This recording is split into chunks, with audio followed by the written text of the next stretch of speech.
সামনে ফেব্রুয়ারি মাসে আমাদের ত্রয়োদশ জাতীয় সংসদ নির্বাচন অনুষ্ঠিত হবে। সেটার প্রস্তুতি হিসাবেই আমরা সারা দেশে যারা ভোট গ্রহণ করবেন, presiding officer, polling officer, returning officer, তাদের সাথে আমরা মত বিনিময় করে আসতেছি। সেটার অংশ হিসাবে আমরা এখানে এসেছি।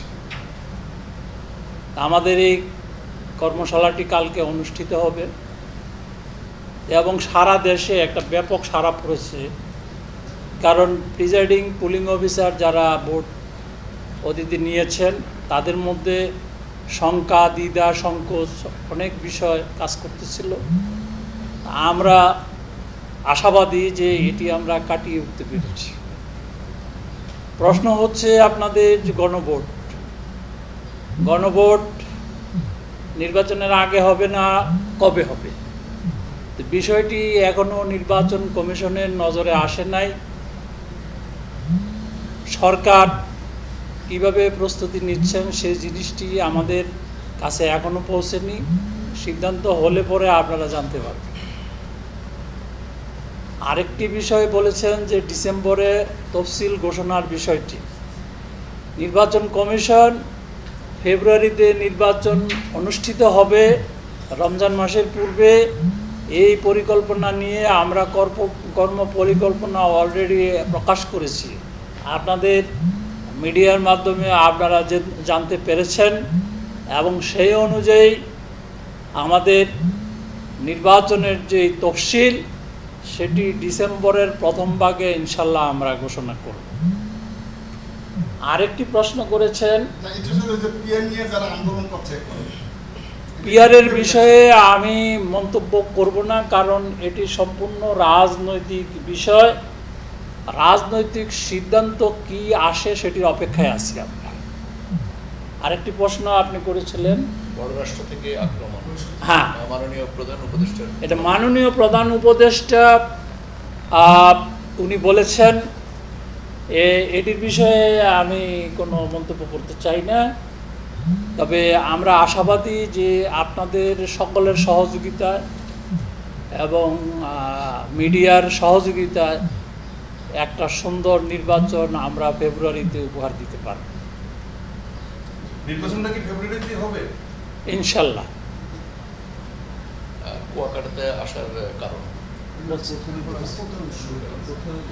আপনাদের কোনো প্রশ্ন না? আরেকটু যদি আপনার কাছে জানার চেষ্টা করি, কারণ কি আপনার প্রশ্নটা করেন? একমাত্র বিএনপি বাদে বাকি যে দলগুলো সকলেই ভাই যে কথাটা বলছে সেটি আমরা একটু রিপিট করছি, একটু সংশোধন করে, যে বিএনপি ছাড়া বাকি যে দলগুলো আছে 5 দফা দাবিতে তারা বিভিন্ন সময় আন্দোলন করে যাচ্ছে। এটা কোনো ধরনের শঙ্কা বা কোনো ধরনের দেশে অস্থিতিশীল পরিস্থিতি সৃষ্টি করে যাতে নির্বাচন পিছানো যায়, এরকম কোনো পায়তারা করছে কিনা বা আপনি কোনো এরকম মনে করছেন কিনা? পত্রপত্রিকা, মিডিয়ায়, সামাজিক মাধ্যমে যে নিউজগুলো আসছে সেগুলো আমরা পর্যবেক্ষণে রেখেছি। বিভিন্ন এজেন্সি, আইনশৃঙ্খলা রক্ষাকারী বাহিনী, সেনাবাহিনী, নৌবাহিনী, আমরা এই ধরনের কোনো তথ্য পাইনি। সবাই বলেছে যে সুষ্ঠু সুন্দর নির্বাচন করার জন্য সবাই সহযোগিতা করবে। সুতরাং আমাদের দিক থেকে এরকম কোনো আশঙ্কা আমরা প্রকাশ করছি না। এই নির্বাচনগুলোকে সবচেয়ে বড় কোন চ্যালেঞ্জটা, মানে কোন বিষয়টাকে চ্যালেঞ্জ হিসেবে মনে করতেছেন? এখন পর্যন্ত আমাদের কাছে কোনো বড় চ্যালেঞ্জ দেখছি না। তবে আমরা আশা করব সবাই সহযোগিতা করলে কোনো চ্যালেঞ্জই কোনো চ্যালেঞ্জ না। আমি মনির সময় এই যে আপনারা দেখতে পাচ্ছি যে প্রতীক হিসাবে যে সাতটার পলি হিসাবে আপনারা নতুন একটা প্রতীক আসলে দিয়েছেন, ঠিক আছে? এটি কি নতুনভাবে এটা কি নির্বাচনে অংশগ্রহণ করতে পারবে? এনসিপি কি আপনাকে দেওয়া হয়ে গেছে? এটি তাদের প্রতীক কি বরাদ্দ দেওয়া হয়ে গেছে না দিবেন? বা আপনার প্রশ্নটি হচ্ছে প্রতীক বিষয়ে। আপনারা জানেন বিষয়ের সাথে নির্বাচনে কি আপনাদের সকল প্রস্তুতি গ্রহণ করা হয়ে গেছে? আপনার প্রশ্নটি হচ্ছে প্রতীক বিষয়ক। আপনারা জানেন নির্বাচন পরিচালনা বিধিমালার মধ্যে কতগুলো প্রতীকের একটা তফসিল থাকে। এটা সময়ে সময়ে নির্বাচন কমিশন এটি পরিবর্তন, পরিমার্জন এটি করে।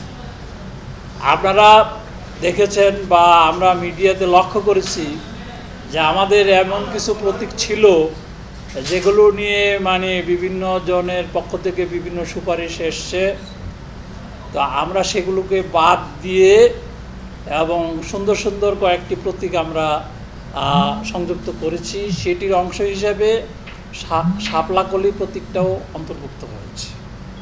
আরেকটি প্রশ্ন করেছেন নির্বাচনের সকল প্রস্তুতি সম্পন্ন হয়েছে কিনা। আপনারা দেখে থাকবেন আমাদের ভোটার তালিকা হালনাগাদ হয়ে যাবে আমাদের মধ্য নভেম্বরের ভিতরে। 31শে অক্টোবর পর্যন্ত যাদের বয়স 18 হবে তারা ভোট দিতে পারবে। তারপরে আমাদের ভোট কেন্দ্রের যে পূর্ণাঙ্গ তালিকা, চূড়ান্ত তালিকা, সেটিও আমরা প্রকাশ করে ফেলেছি। আমাদের যে আসন বিন্যাস, সেই আসন বিন্যাসের কাজও শেষ হয়েছে। আমাদের সাংবাদিক পর্যবেক্ষক নীতিমালা সেটিও আমরা সম্পন্ন করে ফেলেছি। তো মোটামুটি তারপরে আপনার প্রবাসী ভোটারদের যে বিষয়টি, সেটিও আমরা মধ্য নভেম্বর থেকে রেজিস্ট্রেশন শুরু করব।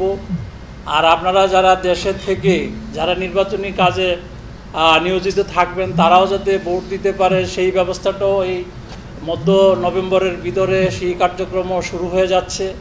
তারপরে যারা কয়েদি আসামি থাকবেন তাদের বিষয়টিও আমরা কি বলে যে যাতে তারা ভোট দিতে পারেন সেই ব্যবস্থা করে ফেলছি অলরেডি।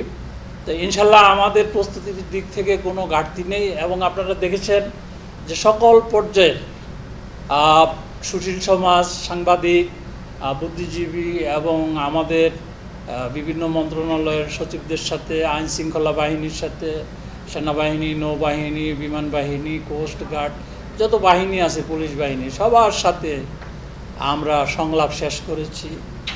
আর আমরা কিছুদিনের ভিতরে আমাদের আচরণ বিধি নিয়ে কাজ শুরু করব। ইনশাল্লাহ আমরা সব দিক থেকে ইনশাল্লাহ প্রস্তুত। নতুন বাংলাদেশ গড়তে এলো জুলফিকার স্টিল।